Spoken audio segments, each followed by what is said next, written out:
Hello, everyone. Welcome back to this episode of the Other Choice podcast.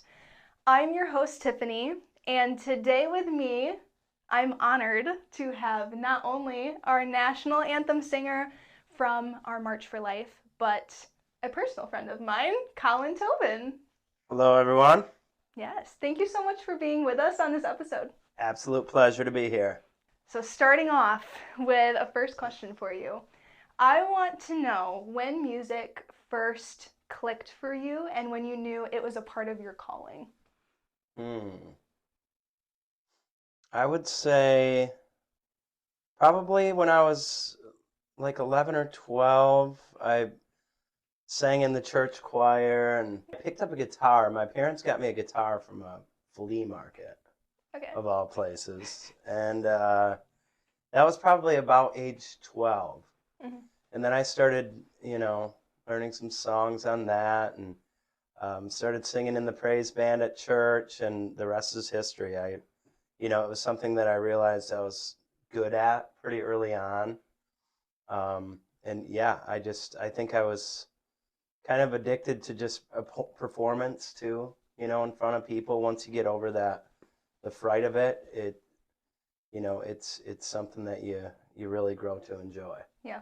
And you're the worship director at Spring Valley too. Yes, Spring Valley in Allendale. I've been there for like 5 months now, so that's been a great learning experience and growth experience for me as a performer and as a Christian. And yeah, I just think it's been really good for me. And I love being able to pick all the music that we do in church because it's basically Colin's greatest hits. Yeah. I have full control over that, which is nice. Yeah. I do get some team input too. I'm not. Okay, that's good. Yeah. You don't totally determine all the songs. No. You get a little bit of input. Just final approval. It's like the president signing a bill into law. Okay. That's a good analogy, actually. And sometimes I get the veto stamp out. Yeah. Yeah.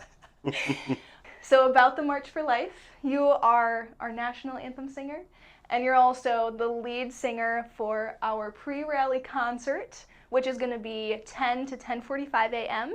And for those of you who are attending, you probably already know all the details of the day and the time for the schedule for the event. But starting at 10 a.m., we have our pre-rally concert. At 11 a.m., we have our rally, and 12 p.m. is going to be our March for Life around the Capitol. And this is going to be a really big event with thousands of people. And we're so excited to see how many attendees we have. And I'm personally just excited to see everyone within our state coming together as a whole, because personally, you think about the number of people who are actually part of the pro-life movement, but it's not often that you get to see everyone congregated together and see just the size of how big this movement is. So with that, what are your thoughts on the March for Life, and what are you most excited about performing in this event? Yeah, I'm you covered a lot of it. It's just really exciting to be a part of such a large gathering of people in this really, really important movement. Yeah, we're going to have a fantastic time. The pre-show music, we got together, picked a set list. It's an incredible list of songs, kind of a mix of pop, a lot of 80s, but then we're doing a handful of praise and worship songs as well. And they're some of my favorites that I haven't not been able to sing yet, so I'm really excited.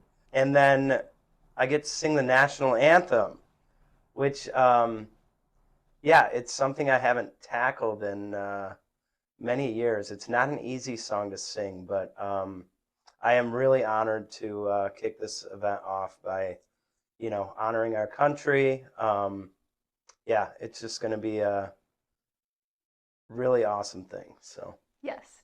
And if I didn't mention it earlier, which I don't think I did, this event is on November 6th, and it is at the Michigan Capitol in Lansing. Day before my birthday. Oh, for those of you keeping count. I didn't even think about that. Fun fact, Colin's birthday is the day after. But you can find more information about the event online at our website. It's right up here. It's rtl.org. So you can go right there. And if you go to the events tab, you click that. And then in that little navigational bar, you can type in March for Life. And all of the details and the RSVP option will be right there for you. So you mentioned how you are singing the national anthem and how excited you are to be doing that. And I want to know, what does it feel like to combine your musical gifts that you've been given with your conviction for such a large and just powerful and important movement like this? Yeah, that's a really good question. I think that it's something that I've been focusing on a lot lately is, I think that God calls on us to use our gifts, um, you know, for a positive cause, if you will. And yeah, it feels really good to be doing with my musical gifts what I feel like I'm supposed to be doing. Yeah, just a really good feeling. Great answer. I agree. Same. I feel the same way. I love being able to, yeah, just use the gifts that God's given me for music or just any talents. Being able to use it to serve a positive cause and do the thing that's honorable. Hmm. So you have a really unique sound. I can say this personally too because I've heard him sing. Great singer. But you have a very unique, soulful sound, I would say. I think everyone else would say too. Um, where did your inspiration come from, and who were some of your musical influences growing up that really helped shape your sound? When I first started performing, I was raised in a household that were big parrot heads. Mm. For all you that if you don't know, that's a Jimmy Buffett fan. So that was how I started on guitar, because it was a lot of his music is like 3-chord, easy to play. And then, some of that soul, I sometimes wonder, I'm like, where did like the raspiness come from? But there's kind of a funny origin to that. There was a guy down south when we would vacation in Alabama, like the Gulf Shores, Orange Beach area, and his name was Smokey, like that was his nickname. Yeah. And he would sing the bars. He had this gravelly, like southern rock voice, and I think like teenage me like started to kind of mess with that.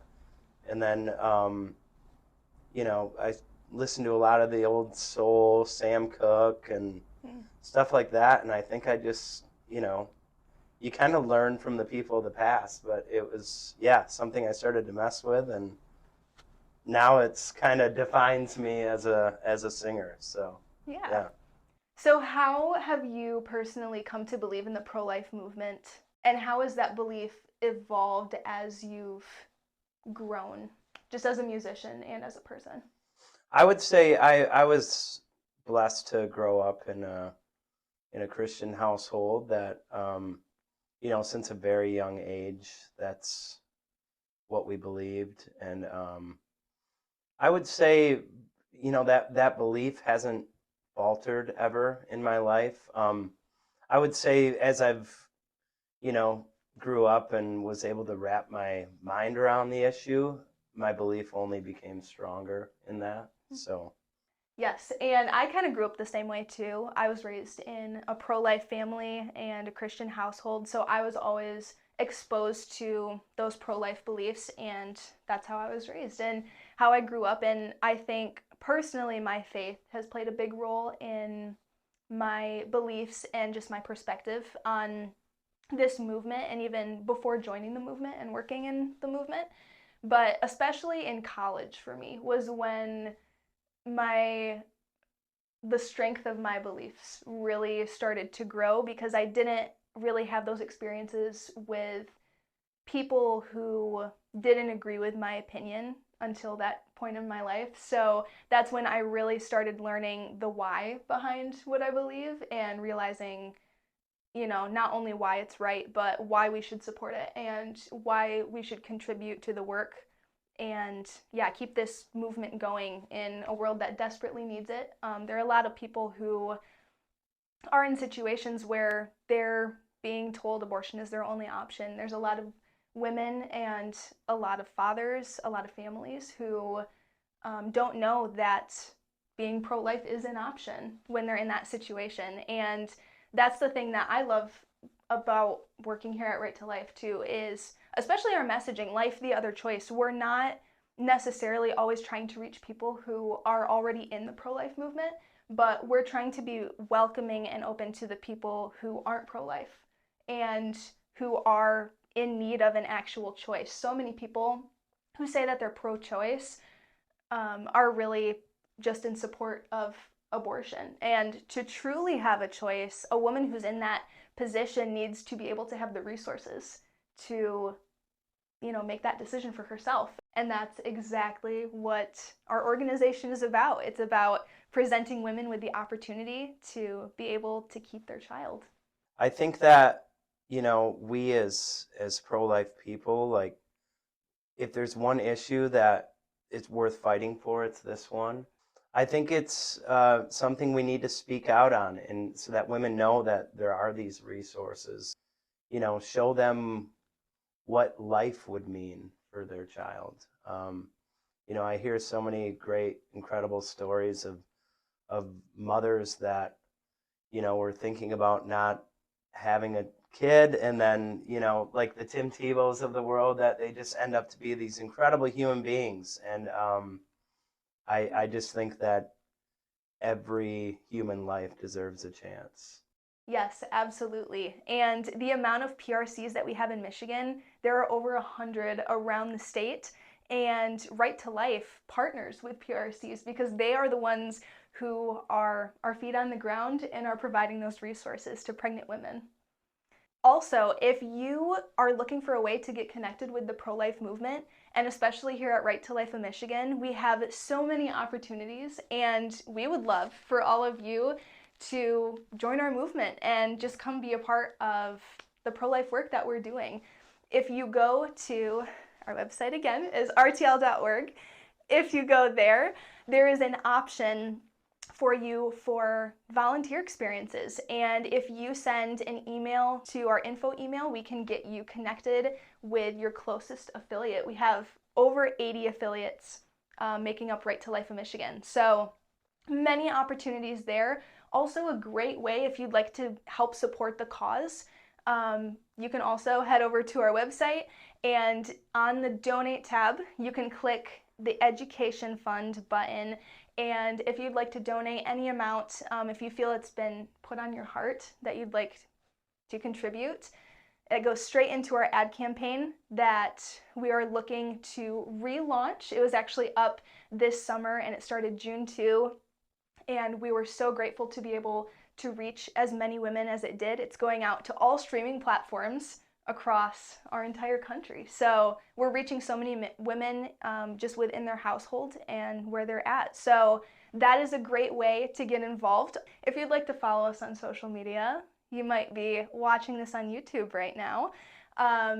Give us a like and a follow. Give us subscribe on YouTube. We're also on TikTok as well. We're on Twitter. We're on Instagram, Facebook. So you can find us anywhere. Just look up Right to Life of Michigan. Actually, fun fact, one of our ads that we had out this summer, we put it on TikTok and it got over 3 million views. Whoa! In a matter of a couple weeks. So that shows you right there just how many people we're reaching. Very nice. That is awesome to hear. Yes. So you being involved in music, and also myself as a hobby, I also am kind of involved in music. Some say that it's a universal language. And I want to know, in your opinion, how can music uniquely serve the pro-life mission and speak to hearts in a way that words sometimes can't? Yeah. Yeah, I think that music is, I think it's a divine gift from God, and I think it's exactly that. The way you worded it, it's a universal language that kind of binds together all of humanity, the whole world. It's funny. I've thought about this before. We don't hear like a ton about like what is heaven gonna be like.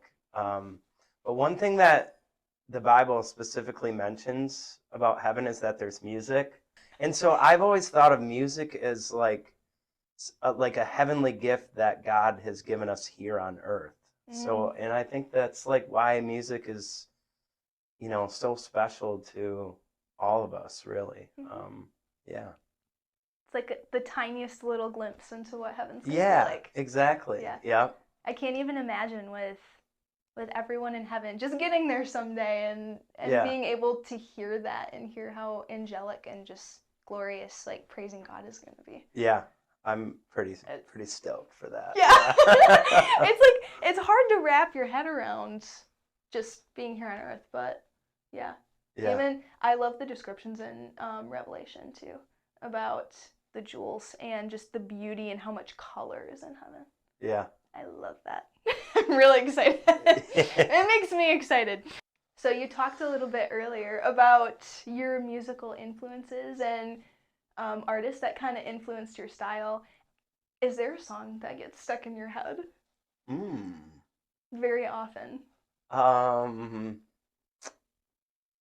Let's see here. Well, right now, the song that's stuck in my head is the Beatles, "Back in the USSR," because this little lapel mic looks like one of those little Russian winter hats that they wear.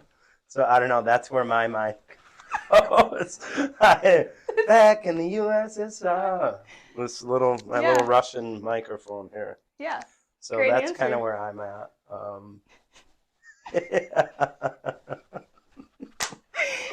That's such a good answer. There's your humor. Yeah, that was great.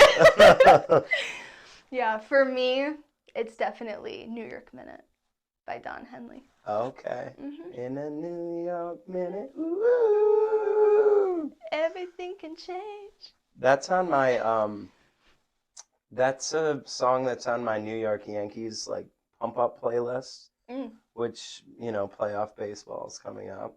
Oh, yeah. And I know like I'll get a lot of hate for this, but I'm a big New York Yankees fan. I don't care about the Tigers, so I am too. I apologize about that.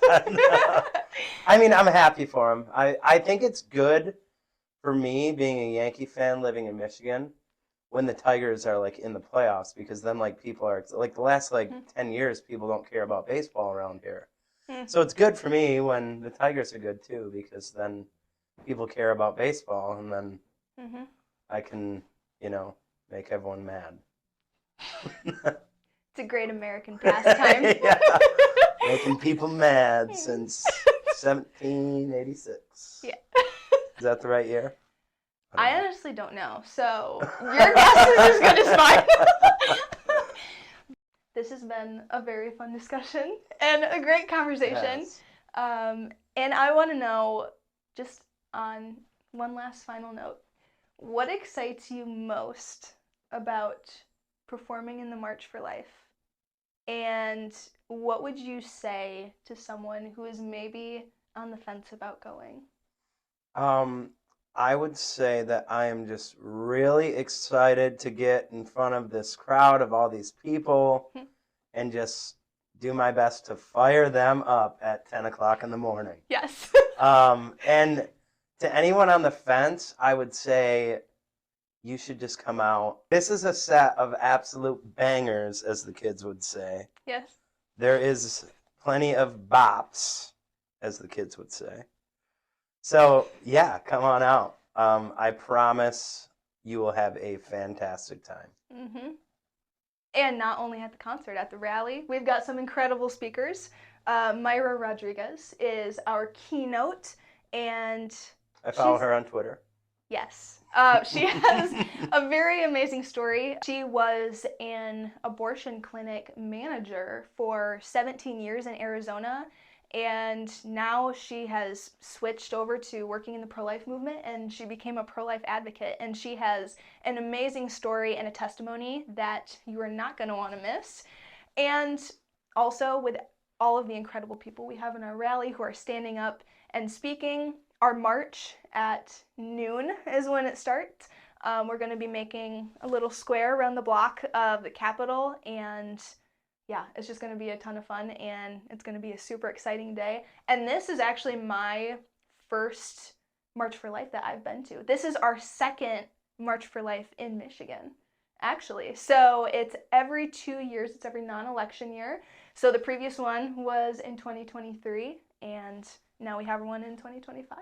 Next one will be 2027. So yes, looking forward to this year's and just all the marches we have lined Yeah. up. Yeah. I'm in the pumped. future. This will be my first one as well. Yes. Yeah. There I'm you go. excited to get my march on. Yes. And I will say too, this is a great opportunity to invite your friends, invite your family. We want you, of course, to come and participate in this great event, but even if you have friends who are pro-life, maybe they aren't pro-life, this is a very welcoming and just open to the public event, and we really just want to educate people, and we want to, like I said, give them a warm and welcoming experience, and yeah, hopefully encourage them to join the pro-life movement. So come on out to the March for Life the day before my birthday, aka November 6th. yes. And make sure to wish Colin a happy birthday when you're there. Well, this has been such a fun time and a great conversation. Thank you so much for being with us on this episode. Thank you so much for having me. Of course. And until next time, I'm your host, Tiffany, and this is The Other Choice.